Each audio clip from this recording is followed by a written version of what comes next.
Sejam bem-vindos a mais uma grande conversa, hoje no sexto episódio, cujo tema é multiculturalismo.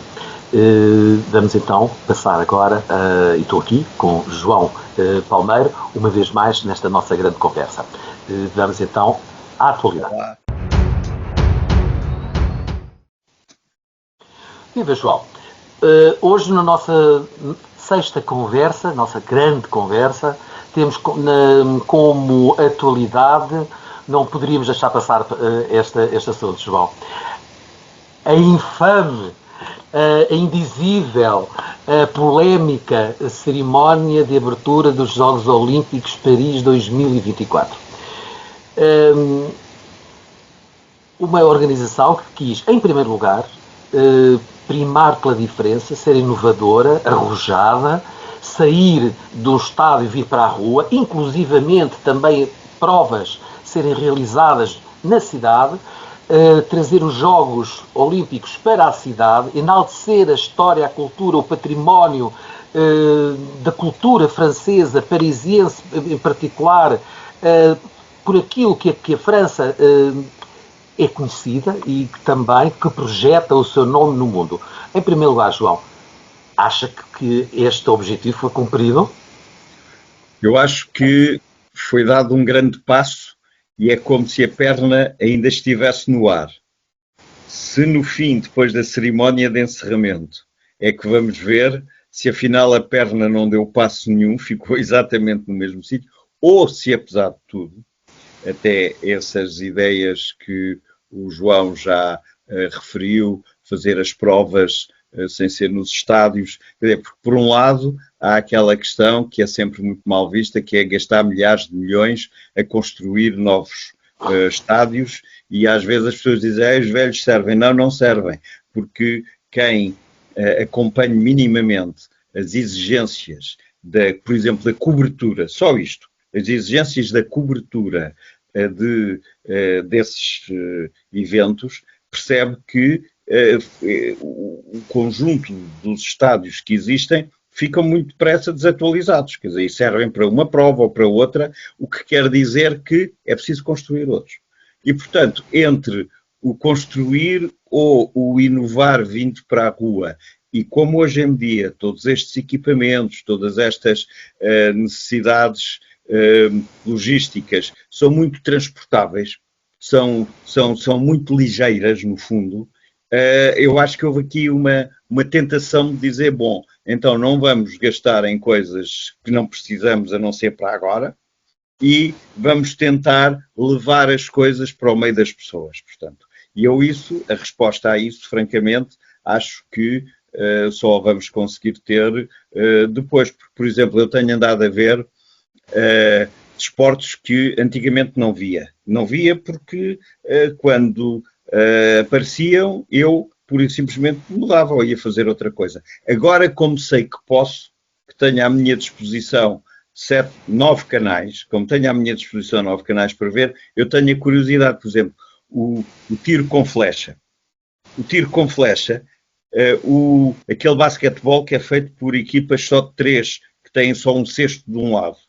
Isso foi feito em sítios que, quando se desmontar, ninguém vai se lembrar que aquilo lá esteve alguma vez. Quer dizer, e foi seguramente mais barato e foi seguramente mais até amigo do ambiente e integrador da cidade.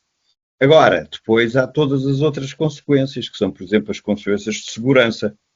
Tenho lido em muitos sítios, que a segurança é de tal maneira apertada que, no fundo, as centenas de milhares de turistas que se esperavam andam ali de um lado para o outro, fechados, em circuitos fechados, e que isso, para a população de Paris, não é bom. Quer dizer, portanto, eu acho que vai correr muita tinta, tanta água quanto aquela que corre debaixo das pontes de Sena, pá.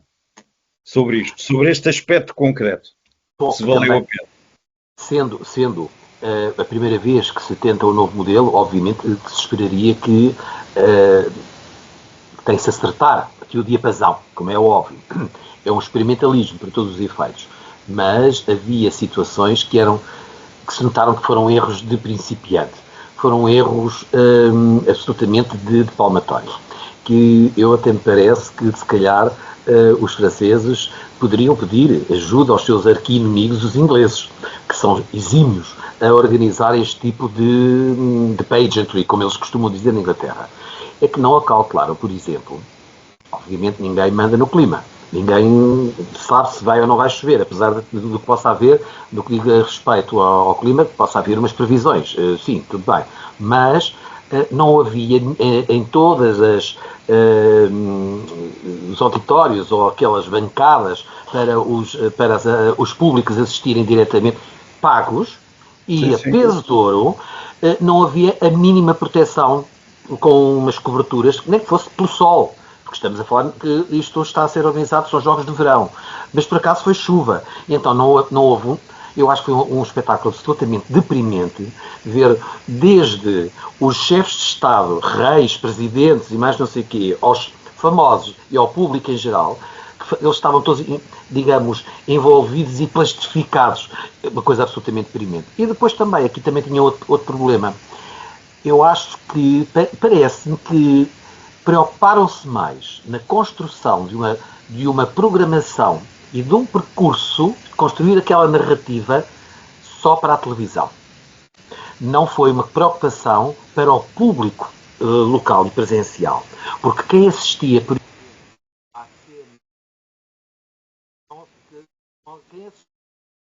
a cena que passava na Conciergerie, onde a coitada da decapitada Maria Antonieta apareceu a gritar "Sairá, sairá", mas esse público já não estava presente nos seguintes ou anteriores acontecimentos. Portanto, por aqui também erraram. Mas, principalmente, o que também o causou a polémica foi a adoção completa de uma agenda que está a imperar no Ocidente, que é a agenda LGBT mais não sei das quantas, de integracionismo, inclusivamente também foram buscar o grupo dos atletas refugiados, ou seja, foi tudo metido, como se diria, usando a expressão francesa, foi tudo metido na bucha. Foi uma coisa absolutamente exagerada, foi uma coisa, digamos, que quiseram, usando a nossa expressão portuguesa, meteram o rocio na Rua da Betesga e tornaram, contrariando a própria Carta Olímpica, que impede, que proíbe qualquer manifestação religiosa, política ou outra nas realizações de teor olímpico e desportivo, ali coube tudo. Não lhe pareceu, João?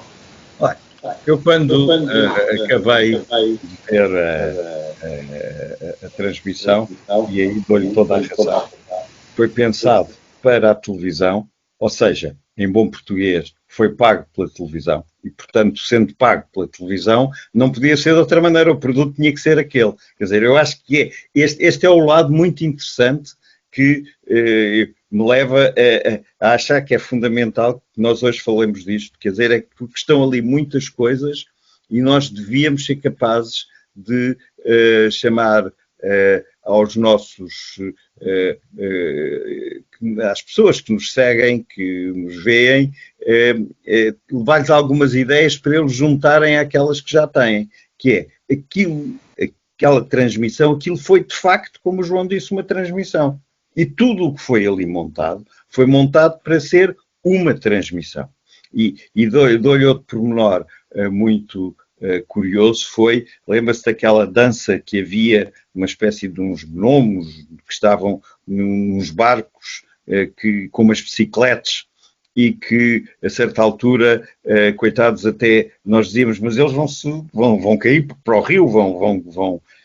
Isso que normalmente teria sido anulado, teve que ser mantido, porque exatamente faz parte da programação da televisão. Aquele momento era um momento em que não havia nenhum barco à vista, em que não havia outra coisa para mostrar, e portanto a televisão não pode ficar a mostrar as águas do Sena ou permanentemente os convidados, porque não dá. Quer dizer, portanto, primeira coisa que eu acho que o João chamou muito bem a atenção foi, e o que nós assistimos foi, antes de mais nada, de uma transmissão televisiva. Foi um programa de televisão. que nós assistimos. A televisão sendo a televisão aquilo que é hoje em dia, não é?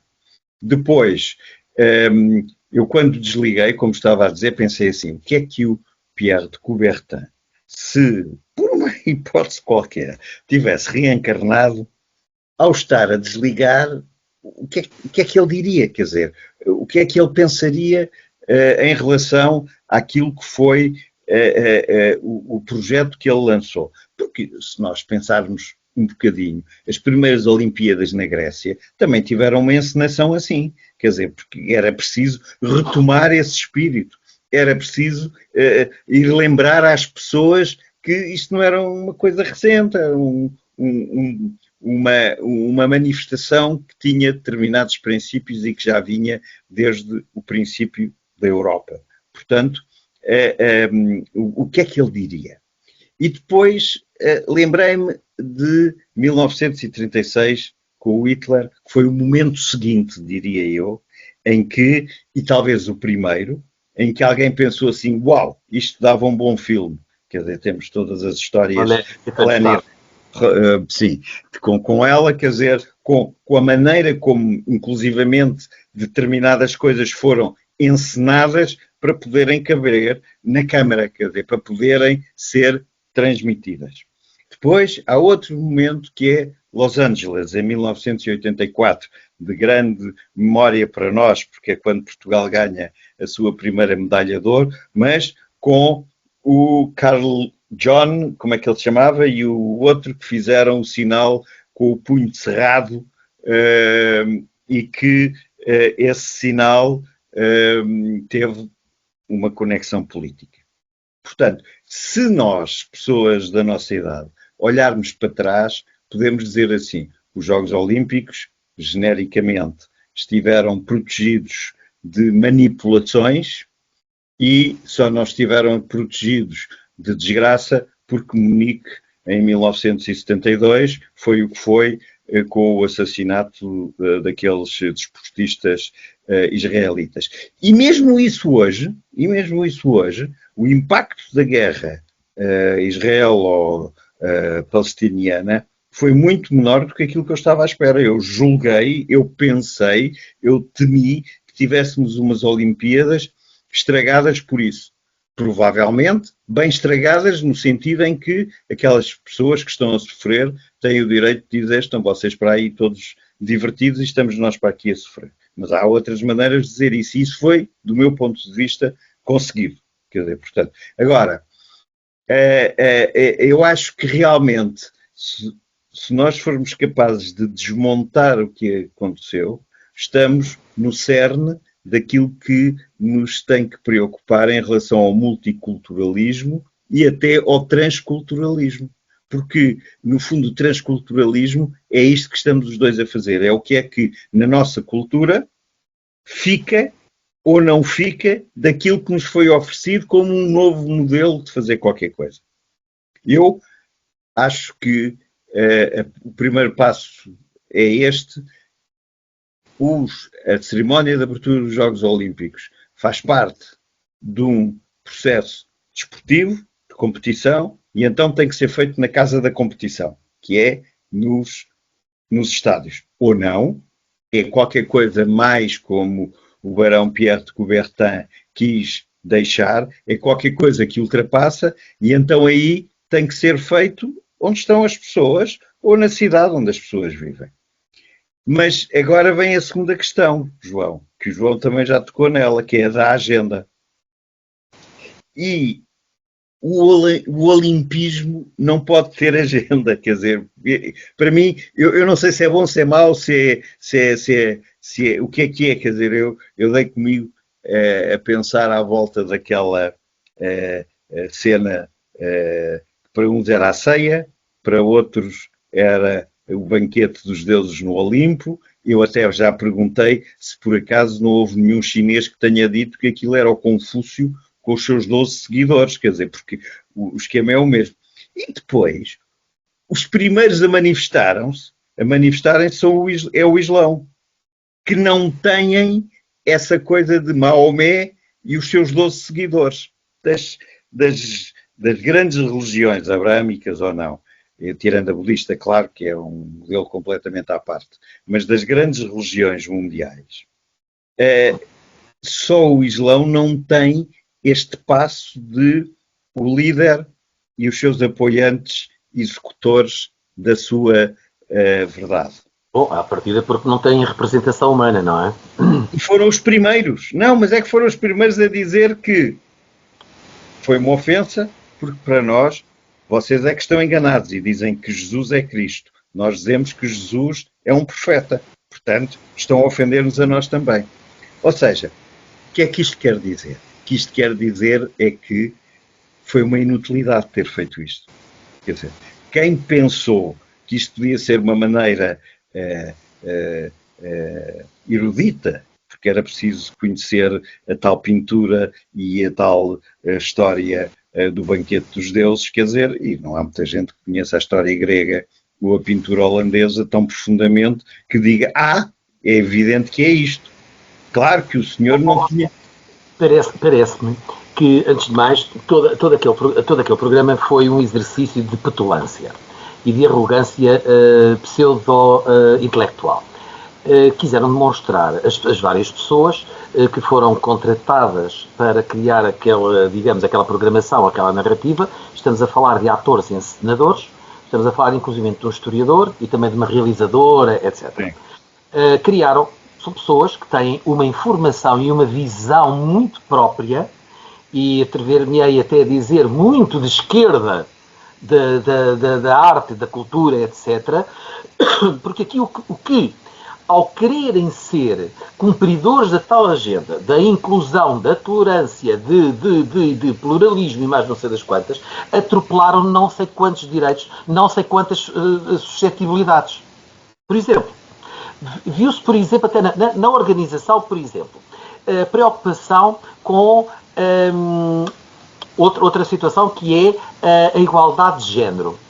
Não vejo igualdade nenhuma de género e que é uma outra circunstância, outra situação que está a ser neste momento até científica, biológica, para a discussão, que é, mesmo sendo mulheres, já nem estamos a falar nos homens que se identificam mulheres e que querem praticar o desporto na modalidade feminina. Já estou a falar no caso da pugilista argelina, que é mulher, mas que tem uma condição hormonal que tem, não sei se é excesso ou pelo menos tem números superiores de testosterona. O que significa que, obviamente, ela a lutar com outras mulheres que não têm esses valores anormais estarão em clara desvantagem. Por exemplo, como também se viu noutras circunstâncias, em plena chuva, estavam homens e mulheres vamos chamar de representantes das entidades oficiais desportivas, etc., a discursar que há chuva, e depois tinham outras pessoas a segurar-lhes o chapéu de chuva, e viu-se o caso de um homem, representante de um cargo oficial, a discursar com uma, eu não sei se ela era atleta, ela pelo menos tinha equipamento desportivo, a segurar-lhe o chapéu. Isto é uma mensagem contraditória, até porque se vê em outras circunstâncias, e vou dar um exemplo, por exemplo, no caso da Rainha Isabel II, e hoje ainda com o seu filho, eram eles próprios que carregavam o seu chapéu de chuva. Precisamente, até por uma questão muito prática. A pessoa que está a carregar sabe como é que se há de proteger. Portanto, havia várias circunstâncias que contrariavam, na própria organização, que contrariavam a sua própria mensagem. Verdadeiramente. Pondo de lado a chuva, que, como o João já disse, foi um imponderável para o qual eles não se prepararam, obviamente, todos esses exemplos mostram isso, eu volto um bocadinho à minha ideia, que é esta. Nada disto não estaríamos seguramente aqui a falar da cerimónia se a cerimónia de abertura tivesse decorrido no estádio, com as delegações a desfilarem como de costume, depois com som e luz, mais à mistura no fim, que é sempre o que se faz, mais cantiga, menos cantiga, com o momento alto do acender da pira olímpica, que, aliás, devo dizer que foi para mim um dos momentos muito conseguidos e bonitos, foi realmente esse. João, mas até aí eles conseguiram ser chauvinistas. Trouxeram para si a glória do primeiro objeto voador, quando nós sabemos que não foram. Fomos nós, portugueses, com um padre luso-brasileiro. Mas já lá vamos. Mas já lá vamos. E depois podiam ter feito da mesma forma um espetáculo para oferecer ao público de Paris, para um espetáculo que não era a cerimónia da abertura, mas que era um espetáculo feito, um espetáculo de televisão, feito por ocasião dos Jogos Olímpicos, não sei o quê, não sei o que mais. Isto era, com certeza, muito menos arriscado, e aí podiam ter todas as novidades e as inovações que entendessem, mas não estavam sujeitos a esta comparação permanente de mas isto afinal entra ou não entra no espírito do olimpismo. E, do meu ponto de vista, se tivessem feito qualquer coisa assim, nós agora estávamos só a discutir multiculturalidade ou transculturalidade em relação ao espetáculo. Enquanto que assim podemos discutir isso naturalmente, mas temos que perceber que há sempre aqui um pano de fundo que é os Jogos Olímpicos. E que os Jogos Olímpicos em si próprio já têm, eu não gostava de dizer limites, já têm grounds, já têm pés, já têm uma estrutura, quer dizer, já estão assentes em princípios. E estes princípios, claro que podem evoluir com os tempos, com a tecnologia, com a ciência, claro que sim, com certeza. Não tenho... João, mas aqui a principal falha, quanto a mim, foi retirar o foco dos principais atores, que eram os atletas. Os atletas passaram a figurantes. E, sim, claro, mas é o que eu estou a dizer. Que, aliás, está na Carta Olímpica, na linha, na cláusula, a linha, como se lhe queira chamar, do que diz respeito à cerimónia de abertura. Aquele desfile das nações, porque os Jogos Olímpicos da Antiguidade era isto mesmo, era enquanto decorrem os Jogos Olímpicos, as Olimpíadas, há paz. Portanto, e por isso mesmo, aliás, os atletas até tinham um estatuto diferente na antiga Grécia, eram semideuses. Hoje, o que aconteceu foram os atletas passaram a meros figurantes, divididos em batomus pelo Sena. Nem vou passar, nem vamos, não vale a pena, que é mesmo um fait divers, utilizando mais uma vez uma expressão francesa. Alguns uniformes nacionais que não lembram o diabo, como o nosso, por exemplo, a ideia era muito boa, mas a concepção pavorosíssima, e outros muitíssimo bons, mas de qualquer maneira, aqui verdadeiramente os atletas não foram o fulcro, não foram os principais atores. E deixo-te uma nota também, João. Achei de veras injusto, verdadeiramente injusto, que não tenha sido o Carlos Lopes a levar a tocha olímpica em representação de Portugal. Porque foi ele o primeiro medalhado com a medalha de ouro e já tinha tido uma medalha de bronze olímpica. A Rosa Mota, por muito valor que tenha, não foi a primeira. Portanto, por tal, não vamos aqui agora ser as considerações que sabemos porque é que foi a Rosa Mota, porque já houve os agradecimentos da própria e do próprio interveniente, etc., etc., para que tal acontecesse. Achei, da nossa parte, do COP, achei que foi algo de muito injusto, foi uma grande injustiça cometida contra o mas ainda bem que diz isso, João, porque são injustiças são decisões como essas, porque a Rosa Mota, isto não é uma injustiça nesse sentido, a Rosa Mota tem toda a projeção para ter feito isso. Agora, a história não foi essa, o primeiro foi ele. Foi o Carlos Lopes. Se tivesse sido a Rosa Mota, era estúpido dar ao Carlos Lopes. Portanto, a mesma coisa tem que se aplicar. Mas são este tipo de entorces da história que permitem que depois se generalize que outras coisas também podem ser torcidas. E realmente, se me disser assim, mas o que é que se ganhou com isto? Eu digo absolutamente nada. Estarmos aqui nós os dois a dizer que pena não ter sido de outra maneira. E isto não é bom, quer dizer, porque como nós há muitos outros que vibraram, pelo menos como eu lembro, foi uma das poucas vezes na minha vida que eu estive a pé às 4 da manhã para ver um evento desportivo e que depois dificilmente fui para a cama porque era outra coisa, quer dizer, a partir daquele momento nós tínhamos dado um passo, quer dizer, e esse passo tinha um significado fundamental nas aspirações, no reconhecimento em todos nós. E, portanto, é como se eu sento-me diminuído nesse espaço por causa disso. Se dissesse que o senhor estava doente, que estava incapacitado, que sei lá quantas outras coisas podiam ter.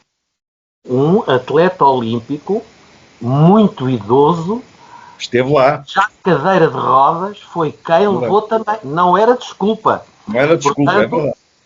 E mais, estava à chuva, sem ninguém a segurar-lhe um chapéu de chuva. Voltando à questão da fogo. João, muito mais haveria a dizer, aliás, os Jogos Olímpicos de Paris 2024 diariamente produzem notícias negativas, que eu acho que são pregos atrás de pregos naquele caixão. Mas não resisto, e o João sabe que esta é uma matéria que a mim me interessa e que me atrai bastante. Como é possível que um país que tenha dado, por assim dizer, a etiqueta ao mundo, que era produzida em Versailles, no reinado de Luís XIV, o Rei Sol, que incumbiu o seu irmão, o Duque de Orléans, o Príncipe Filipe, de organizar e de criar a etiqueta naquela... Aquilo era uma cidade. E que verdadeiramente fizessem uma coisa destas. É inacreditável.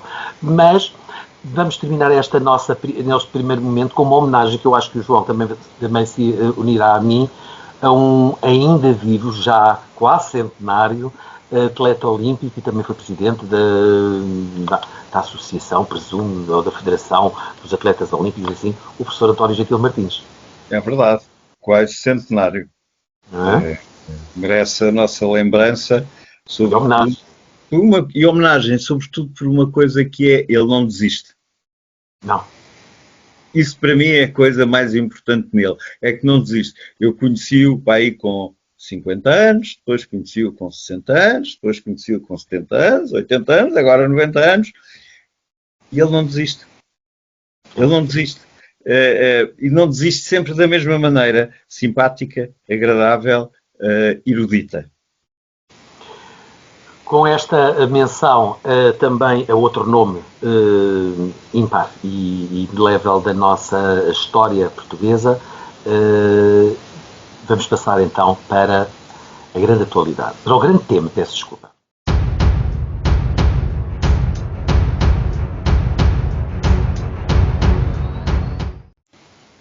Chegamos então ao grande tema e depois desta atualidade acho que é muito a propósito.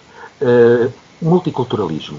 João, este multiculturalismo, transculturalismo, pluriculturalismo, enfim, não é nada de novo, antes de mais, na nossa história de Portugal. Da nossa cultura de matriz portuguesa pelo mundo, a nossa ligação, a nossa relação com outras culturas em que influenciamos, recebemos influências, mas levamos também essas influências e esse produto dessas interinfluências para outras partes no mundo. Mas hoje em dia, com a globalização da qual também Portugal foi o seu iniciador, foi pioneiro, hoje em dia adquiriu umas nuances um pouco negativas. Mas vamos começar, talvez, pelo lado menos obscuro do que é isto do multiculturalismo. Antes de mais, do que é para si o multiculturalismo? Bom, o multiculturalismo é apenas eu reconhecer que eu tenho determinadas práticas que são chamadas de cultura, que têm a ver com aquilo que eu recebi de herança de conhecimento não palpável, de conhecimento não físico, de conhecimento que depois pode traduzir-se, claro, em coisas físicas, como a pintura ou os monumentos, etc., mas que essa maneira de ver as coisas e decidir que isto é que me representa a mim ou que nisto é que eu me revejo, é, no fundo, qualquer coisa que me foi trazido por aqueles que me puseram cá neste mundo e por aí fora. E o multiculturalismo é, no fundo, se quisermos, a antítese de uma certa a ideia que houve em certos momentos do século XX, em que podia haver uma cultura soviética, uma cultura americana e que tudo se ia reduzir um dia a um embate entre essas duas culturas. Portanto, e o multiculturalismo veio, de certa maneira, é uma ideia muito desenvolvida na Unesco nos anos 60, 70 do século passado e veio, no fundo, tentar pôr aí alguma água na fervura e dizer, bom, não, isto não é bem assim, é impossível dizer que somos todos iguais culturalmente, mesmo que consumamos os mesmos produtos, mesmo que vejamos os mesmos filmes, mesmo que consigamos gostar das mesmas comidas. Mas há uma coisa que é fundamental na cultura, que é, mesmo quando falamos todos inglês, continuamos a falar português. Portanto, e este elemento, eu acho que no que diz respeito a Portugal, como à matriz portuguesa, como o João estava a dizer, é um elemento verdadeiramente fundamental. O maior bem da nossa cultura é a nossa língua.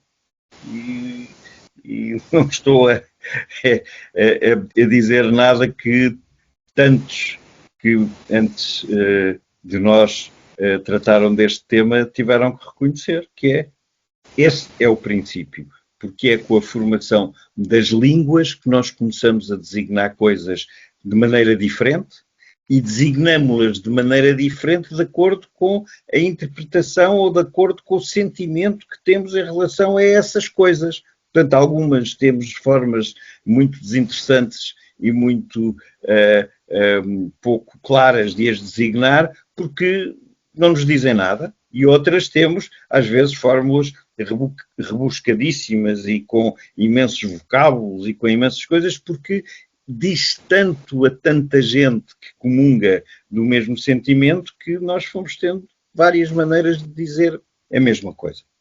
E esse elemento parte de um princípio que é: eu, para ser reconhecido, tenho que reconhecer. E o multiculturalismo é isto apenas, quer dizer, onde há lugar para mim, para a minha cultura, tem que haver lugar para a cultura dos outros, mesmo quando eles estão a viver comigo. Quer dizer, mesmo quando eles estão a viver comigo, tem que haver lugar. Já outra coisa que me parece importante, sobretudo no nosso caso, que é a transcultura, é aquilo que eu, no fundo, deixo entrar na minha cultura daquilo que os outros me dão da cultura deles. E o contrário, quer dizer, portanto, é, no fundo, como é que eu sou capaz de, sem deixar que a minha cultura não seja a minha cultura, incluir, no entanto, alguns elementos que vou buscar aos outros com quem convivo que vêm de culturas diferentes. E aqui a língua tem um papel importante, mas não tão importante como os símbolos, do meu ponto de vista. Quer dizer, porque a língua permite a explicação, a comunicação, mas os símbolos é que, ao perdurarem, nos permitem aceitar ou rejeitar. E, portanto, eu acho que este é um dos pontos mais importantes dos tempos que estamos a viver. E vou dizer se calhar uma coisa que é difícil de explicar, mas eu, por exemplo, acho que não há um choque cultural na guerra da Ucrânia. Não há um choque cultural. Há um choque político, há um choque de concepção de sociedades, há um choque de concepção de liberdades. Sim, senhor. Há um choque até estratégico. Agora, cultural em si, se vir os cânticos ucranianos, nós não percebemos nada do ucraniano. Se nos disserem que estão a cantar em russo, parece-nos que estão a cantar em russo. Quer dizer, todas essas manifestações, que são as manifestações mais fortes e mais profundas do ser, no fundo, em determinadas circunstâncias, até não são o que divide, só não têm força para ser aquilo que une. Ou seja, o que eu estou a dizer é que a política, ou os interesses políticos, ou os interesses económicos, foram mais fortes na Ucrânia do que a cultura. E isso é um problema muito grave. Este é um exemplo que nós não devíamos nunca esquecer, é como é que foi possível pessoas que até têm uma cultura que não é muito diferente estarem-se a matar umas às outras por pedaços de terra. Isso quase que podíamos também quase trazer, não para a atualidade, mas para uma história mais ou menos recente entre Portugal e Espanha.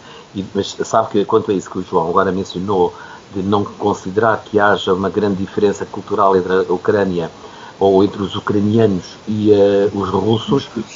É diferente. Mas os ucranianos não dizem tal. E que, de facto, é uma verdade... Claro, isso eu percebo. Ouvindo alguém falar ucraniano, alguém falar russo, para nós é igual. E eu recordo-me até de várias vezes, e até nas minhas relações, não só com a Embaixada da Ucrânia em Portugal e com outras pessoas da comunidade ucraniana em Portugal, com quem nós tivemos, a matriz portuguesa, tivemos que nos relacionar por causa de programação cultural, eu apercebi-me com algum espanto não diria, com aquela surpresa de quem nunca tinha pensado em tal. Sim, de facto faz sentido. Eles sentem-se muito diferentes. E eu presumi, porque conheço pouco daquelas culturas, deve ser algo parecido entre Portugal e Espanha, para fora. Muitos dizem que é a mesma coisa. Exato, mas o exemplo... Nós portugueses dizemos que não. O exemplo não podia ser melhor.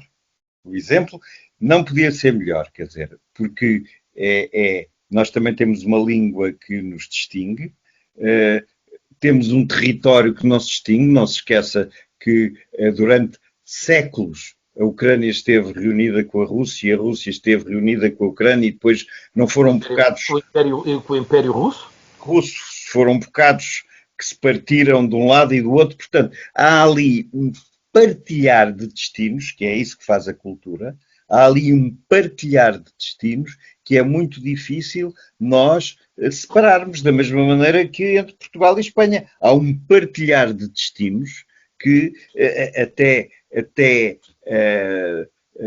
na maneira como Portugal e Espanha estiveram presentes na Europa, até nisto, entramos juntos no mesmo dia, assinamos o Tratado de Adesão à União Europeia no mesmo dia, quer dizer, portanto, é um pouco a mesma coisa agora. Os portugueses, os espanhóis menos, mas os portugueses foram educados desde há séculos a dizer nós somos diferentes, nós somos outra coisa. E dizemos isso, mas para quem vê de fora é difícil de perceber isso, à exceção da língua. Também pela razão mais que óbvia, que nos tornámos uma nação independente em primeiro lugar do que eles, e séculos, não é? Claro. E não temos a multiplicidade identitária nacional que eles não têm.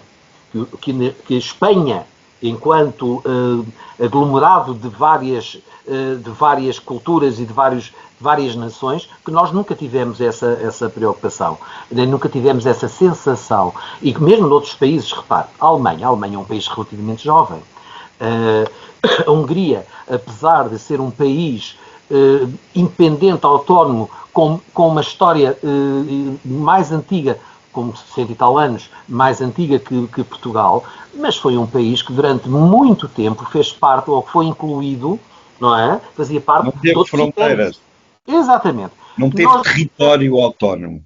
Nós não temos essa percepção, porque sempre estivemos, e também estivemos sempre numa geograficamente mais distanciados, etc. Mas não significa que nós não estivéssemos na Europa. Isso também é outra circunstância. Agora, atualmente, este multiculturalismo, quando antes se falava nisso, antes não estou a falar há centenas de anos, estamos a falar há pouco mais de uma década, se tanto. Era algo com alguma esperança, com algum positivismo. Hoje em dia não é assim. Hoje em dia associa-se imediatamente com esta vaga de imigração e que está a dar esta celeuma, não é celeuma nenhuma, está a dar estes graves problemas sociais pela Europa fora. Vamos falar, pelo menos na União Europeia, e associa-se imediatamente o multiculturalismo, que não tem nada a ver com com a imigração, mas automaticamente é associado. Como é que se poderia dissociar, como é que se poderia fazer perceber que uma coisa não tem nada a ver com a outra? João, eu acho que é a tarefa mais difícil, que no meu caso está reservada aos meus filhos e aos meus netos. Porque, enfim, os anos que eu vou ter pela frente já não vão ser suficientes para, mesmo que eu viva até aos 100 anos, para que eu veja grandes alterações ou grandes mudanças nisso. É uma tarefa extraordinariamente difícil, porque é uma tarefa que tem a ver com o ser, não tem a ver com o ter. Eu, no ter, posso, em última análise, comprar uma pistola e vou atrás do outro e digo, dá-me cá a tua carteira. Eu não posso, no ser, com uma pistola, ir atrás do outro e dizer assim, tu agora tens que sentir a mesma coisa que eu sinto quando vejo um quadro da Gioconda, numa hipótese em que estou a ver uma coisa que é internacional, ou quando vejo os painéis de São Vicente, que é uma coisa que os portugueses veem de outra maneira dos outros, quer dizer, necessariamente, independentemente de segredos e de histórias de investigação. Vamos deixar isso agora de parte, é o que está ali, que sempre nos foi dito, era uma coisa que era essencial para aquilo que eu sou hoje. Eu, João, daqueles que estão connosco, que estão hoje. Portanto, eu não posso ir com uma pistola atrás de uma pessoa e dizer-lhe assim, tu agora tens que sentir a mesma coisa que eu sinto, ou tens que ser capaz de ver a mesma coisa que eu vejo, porque eu vou-te ensinar. Não, isso não se ensina. Isso ensina-se, as teses, ensina-se a reconhecer as técnicas que podem ter sido utilizadas. Agora, porque é que um está maior e o outro está mais pequeno, porque é que um está de amarelo e o outro está de outra cor, tem seguramente e terá sempre para alguém que pertence a uma dada cultura, em qualquer sítio do mundo que essa pessoa esteja, tem um significado diferente e não consegue transmitir, não é transmitir, não consegue obrigar que o outro sinta ou veja da mesma maneira. E a grande tarefa que está pela frente é conseguir, de alguma forma, separar isso do o que é que eu quero ter. Ou seja, eu quando quero ter uma coisa e não consigo, a seguir vou dizer, então vou ver se consigo que esta pessoa reaja como eu, sinta como eu. E isso é um erro, quer dizer, do ponto de vista do género humano, das pessoas, é um erro porque eu sou um ser autónomo e independente, e isto não é pelo facto de eu ser católico que vale mais ou vale menos, quer dizer, porque somos todos seres que temos um cartão de cidadão que diz que o meu pai e a minha mãe era este, e por aí fora, e por aí fora, e por aí fora. Portanto, é um desafio muito grande, porque aquilo que é mais fácil de explicar é aquilo que nos vai dividir mais. Aquilo que é mais fácil de explicar, que é esta visão do ter, muitas das coisas que tu tens guardadas como sendo importantes e representantes da sua cultura não são tuas, são minhas. E, portanto, agora tu vais-mas devolver. E eu digo, mas vou devolver como? Há séculos que há pessoas que estão deste lado na minha cultura que veem essas coisas como suas também, embora representando uma realidade externa. Vou contar uma pequena história que me tem sempre vindo à ideia nestas discussões que se vão tendo sobre estas questões dos se devemos ou não devemos ser proprietários das coisas culturais. Quando eu estava na Guiné, fiz algumas operações em sítios difíceis, e num sítio muito difícil, que toda a gente se lembra na altura de se ter falado, no sul da Guiné, havia uma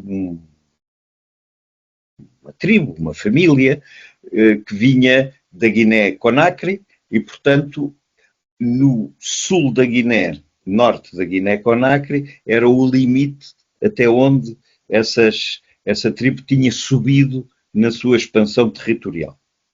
E era uma tribo muito antiga e que tinha uma coisa muito interessante, que é, tinham sido muito poderosos na Idade do Ferro e na Idade do Bronze, e, portanto, tinham muitas manifestações culturais que datavam dessa época.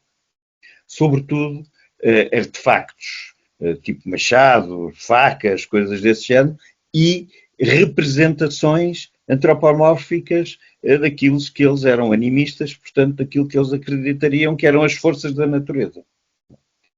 Numa dessas operações, vieram uns senhores ter comigo, e disseram assim, está aqui um saco, toma lá, dá cá ração de combate, que é normalmente nestas circunstâncias que eles queriam. Ração de combate, pois era isto, o dinheiro ali valia pouco. E eu olhei, abri, por sorte da minha vida, tinha algum conhecimento dessas coisas, e vi uma dúzia de estatuetas deste tamanho, que eu sei que estão nos museus de todo o mundo, como a maior expressão da arte Nalu.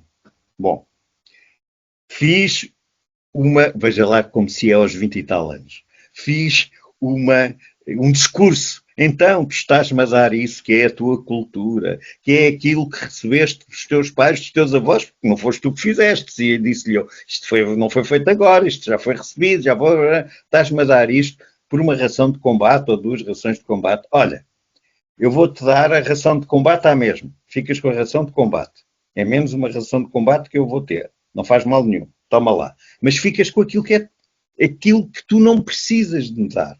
Bom, passado umas semanas voltei ao mesmo sítio, lá vieram os mesmos ou outros com a mesma história, mas já só tinham quinquilharia. E eu disse, então, onde é que estão as estatuetas e tal? Já deu a outro pessoal, já trouxe, já deu e não sei o quê. E eu nesse momento senti um frio, porque eu pensei assim, tinha 22 anos ou 23 anos, eu não sei.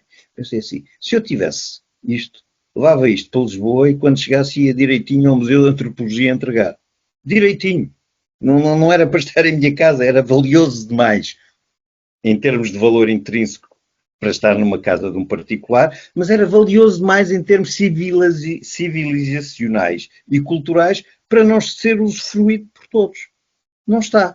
Eu hoje, em dia, penso ter-se-á perdido tudo ali. Quer dizer, o que já tinha saído. Mas o que lá estava, ter-se-á perdido tudo. As pessoas que terão trazido sabiam o que estavam a trazer, sabiam o valor efetivo daquilo e mordo-me todo por não ter trazido as estatuetas na luz. Todo.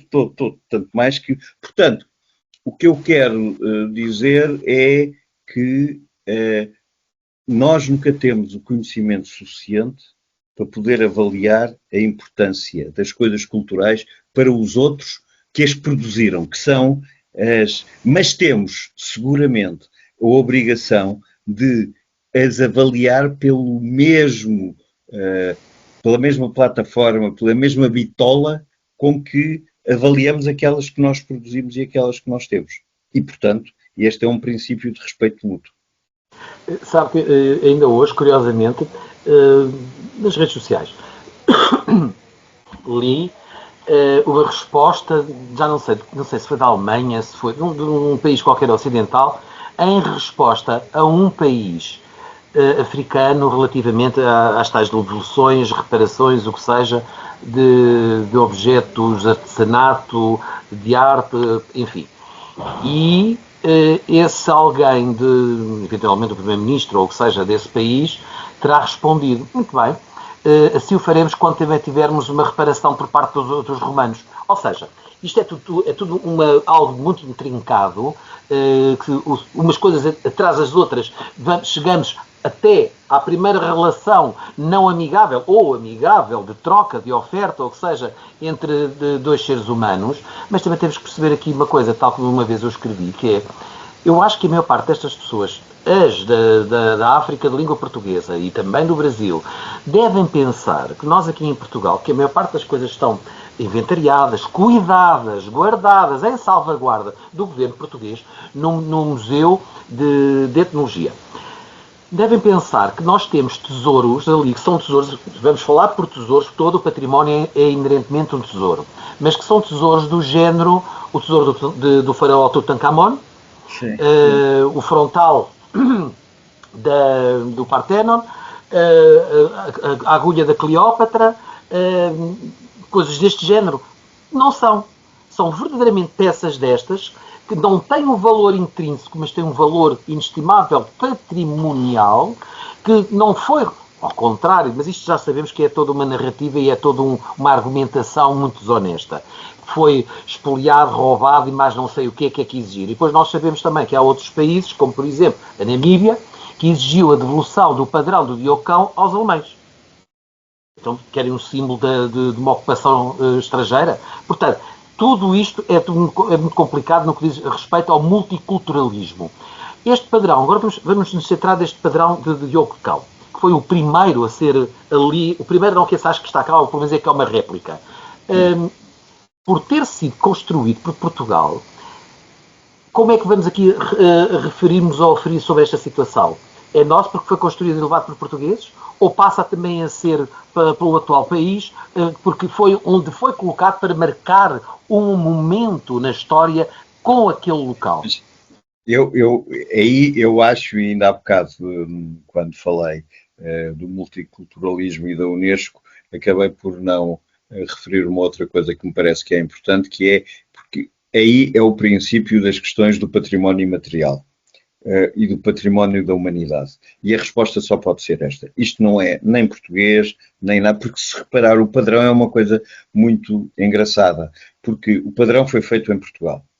E lá foi ele, numa nauseta, e chegaram lá e disseram, olha, isto é para toda a gente se lembrar, não tinha, eles não ficaram com o território, quer dizer, não tinha nenhuma ocupação no sentido tradicional dos invasores que ocupam. Foi só uma marca para quem cá chegar, até porque havia as questões dos tratados com Castela, depois do Tratado de Tordesilhas, etc. Portanto, foi uma marca que era importante deixar até para dirimir essas dúvidas. Quando os alemães tomam posse daquilo que hoje em dia é o sudoeste africano, eles precisavam de trazer qualquer coisa para dizer sim, nós estivemos lá. Trouxeram a única coisa que era trazível e que tinha significado para os europeus. Isto é que me parece que é muito interessante ver.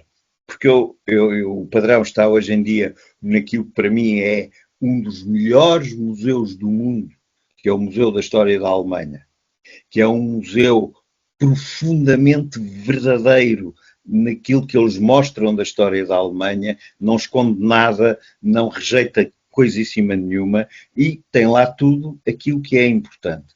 Mas lá está o padrão, quer dizer, é uma sensação, uma pessoa vira de repente a cara para um lado e vê, olha, um padrão, quer dizer, o que é que está aqui um padrão a fazer? E depois percebe.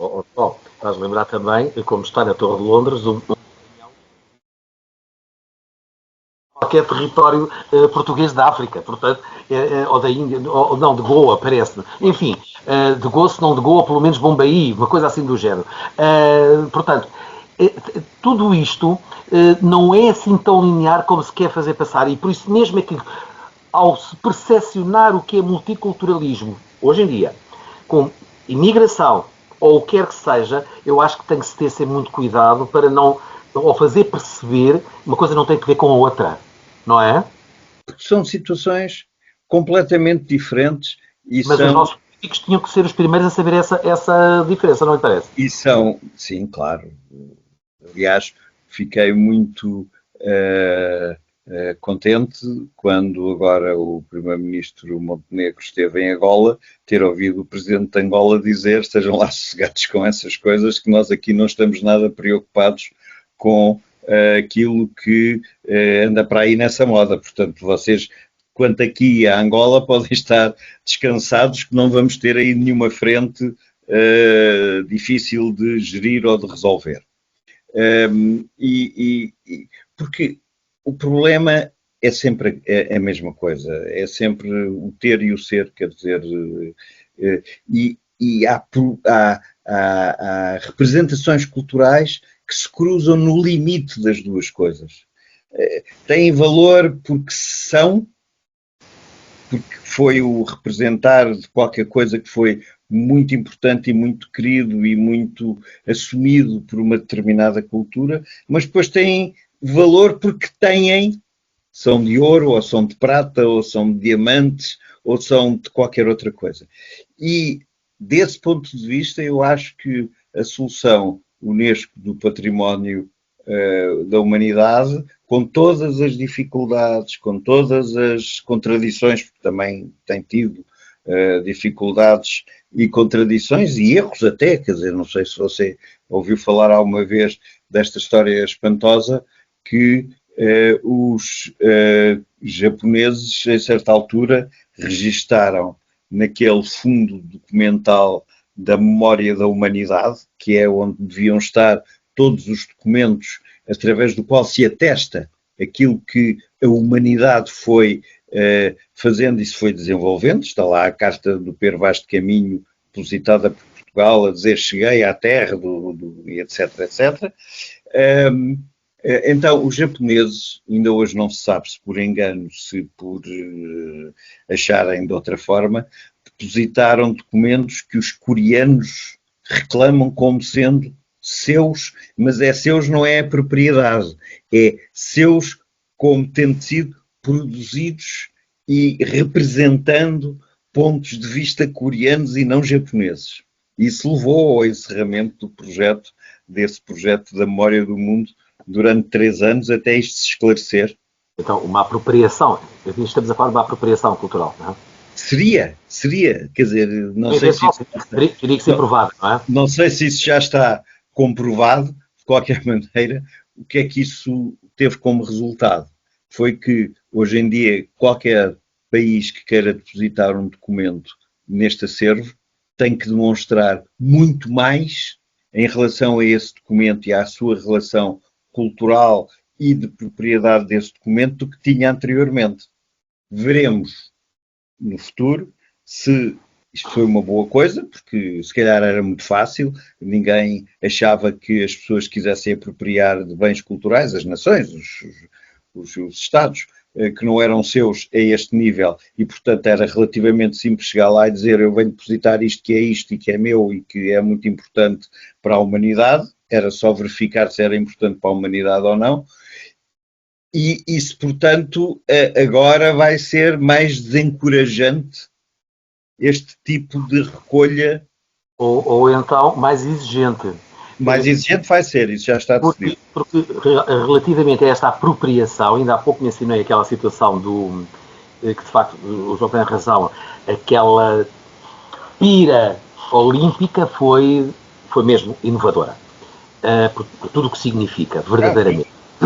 Agora, foi uma apropriação cultural os franceses terem aludido que era uma homenagem ou inspiração do primeiro objeto voador. Não podem. Não pode. Aí tem outra coisa. Se eles dissessem é uma inspiração e uma homenagem aos irmãos Montgolfier, não, que nem. Seria outro francês do século XVIII, que agora, Jacques, James, uma coisa assim do género, que fez, tal como este, o balão com gás nobre. Ou seja, com um gás que o elevou, enquanto que os irmãos Montgolfier com ar quente. Não é? Mas se dissessem tal isso... Tal como o nosso padre Bartolomeu Monteiro. Guzmão. E que, entretanto, até houve alguém que disse, sim, mas a passarola não tinha um balão. Eu assim, é indiferente. Era um objeto voador não tripulado. E voava independentemente. Portanto, não era um papagaio, não era nada destas coisas. Agora, este era... Tem que ser, a formulação e a apresentação tem que ser transparente, que é tal algo que hoje em dia se obriga e que se exige de tudo, é a transparência e serem honestos intelectualmente, não é? Mas isso é assim, eu acho que isso é um resultado, por um lado, da luta entre o ser e o ter, sim, mas por outro lado, entre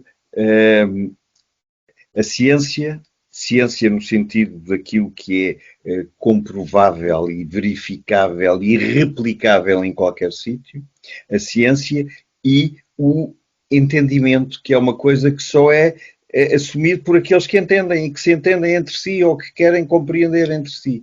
E é esta luta também que faz com que muitas vezes, acho eu, haja uma certa deriva para aquilo que é mais científico, portanto que é possível dizer, é como ter um atestado de, é assim, não vale a pena discutir, e menos aquilo que isto para mim significa muito, é extraordinariamente importante para mim, e eu do outro lado digo, mas para mim também é extraordinariamente importante, mas não consigo encontrar uma ponte de entendimento, e isso é, como digo, a grande tarefa em relação quer ao multiculturalismo, quer ao transculturalismo, é a grande tarefa do que está a seguir, sobretudo porque o mundo se transformou num ovo redondo em que toda a gente sabe tudo sobre toda a gente. João, continuaríamos, como sempre, nas nossas conversas, são mesmo grandes conversas e são quase tentaculares, no bom sentido, e vamos ter que continuar e encerrar a nossa conversa, mas vamos, antes de mais, para o último minuto.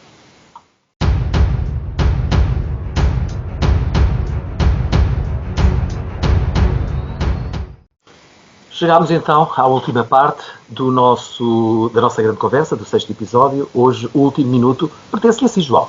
Como está? É verdade.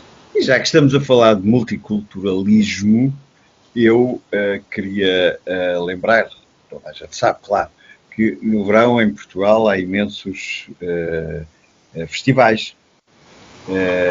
Festivais riquíssimos e festivais importantíssimos em termos de investimento e de globalidade e de reconhecimentos universais. Mas há 3 que 2 já passaram, o último vai acontecer ainda, mas há 3 festivais que eu gostava que um dia fosse possível, em relação a eles, estabelecer uma categoria um bocadinho diferente, porque são verdadeiramente 3 festivais multiculturais, que é o Festival de Lolé, que ocorre no fim de julho, normalmente, dentro do Castelo, e que neste momento já tem a expressão de culturas de mais de 70 nações do norte da África e da Europa e da América do Sul.